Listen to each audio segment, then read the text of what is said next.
Mon ami m'a amené faire Bédou Magique et je me cherche au jour d'aujourd'hui. C'est l'histoire d'un abonné, je vous relate les faits. Écoutez ça très bien. Donc, il faut savoir que je vis en Afrique et je viens d'une famille très pauvre qui se cherche. Donc, il faut savoir que aussi, j'ai pris l'habitude d'aider ma famille vu que on n'est pas riche. Donc, c'est moi, en fait, le grand, genre l'aîné de la famille. Donc, je suis amenée vraiment à aider mes parents à subvenir à leurs besoins. Donc, étant donné que les temps ne sont pas faciles, tout est dur, je me sentais pas vraiment capable de tout assumer. Et j'avais en fait un ami de classe. Bon, moi, je vais le nommer Ali. Voilà. Et l'ami de classe, je vais le nommer Bourema. Donc, il faut savoir que j'avais un ami de classe. Il avait l'argent. Vraiment, il avait l'argent, or qu'il venait d'une famille modeste. Et je me demandais en fait comment il faisait pour avoir cet argent-là. Pour moi, il faisait des petits trucs à côté, des petits business par-ci, par-là. Et moi, j'ai cherché à parler avec lui pour qu'il me mette en fait dans ce qu'il fait pour que moi aussi, je puisse avoir mon argent de côté. Donc, j'ai parlé avec mon ami Bourema. Il m'a dit oui.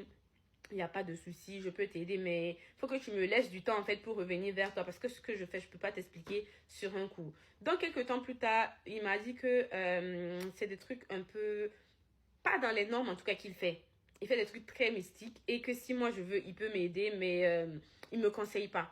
J'ai dit non, moi je veux, il n'y a pas de souci. En ce moment, il y a trop de choses, je dois aider ma famille, il y a trop de trucs. Donc, il m'a dit, il n'y a pas de problème. Donc, il m'a dit ce que tu seras amené à faire. Il faut savoir que tu dois sacrifier une partie de ton corps. Moi, je ne sais pas quelle partie, mais en tout cas, tu dois sacrifier une partie de ton corps. Ça ne sera pas à moi de décider. J'ai dit, il n'y a pas de souci. Tant que je sais que je ne tue pas une personne, moi, ça me va.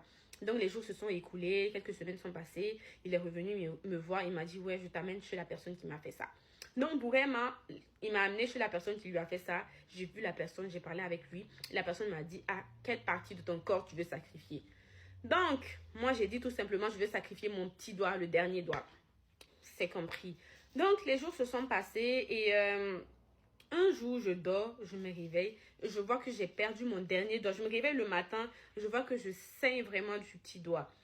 Donc, j'ai compris en fait que c'est ce que j'avais fait qui avait, genre, l'effet en fait du travail avait déjà commencé. Donc, j'ai compris immédiatement. Et le monsieur, il m'avait très bien précisé que j'aurais de l'argent dans mon sac, dans mon portefeuille.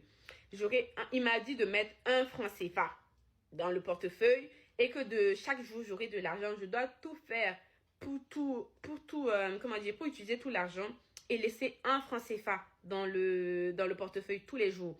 Donc, c'est ce qui s'est passé. Je me suis réveillée, j'étais blessée et j'ai vérifié immédiatement dans le portefeuille. J'ai vu 300 000 francs dans ce portefeuille-là.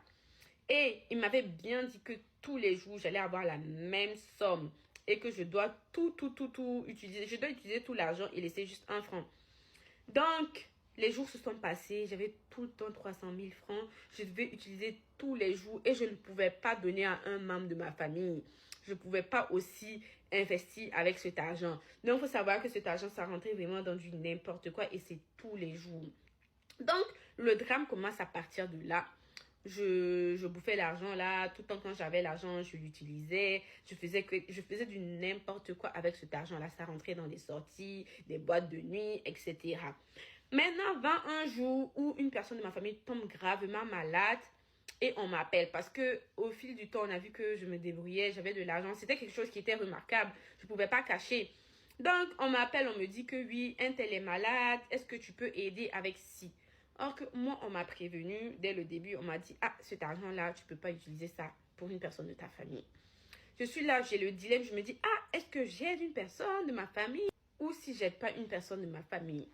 Donc, finalement, j'ai fini par céder. J'ai fini par dire, oui, je vais aider la personne de ma famille. Je ne vais pas laisser une personne de ma famille aussi souffrante et laisser comme ça, or que j'ai de l'argent.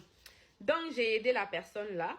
Et genre, j'ai commencé à avoir, comment dire, j'ai commencé à avoir des répercussions sur moi très bizarres. Je vous raconte la suite dans la partie 2.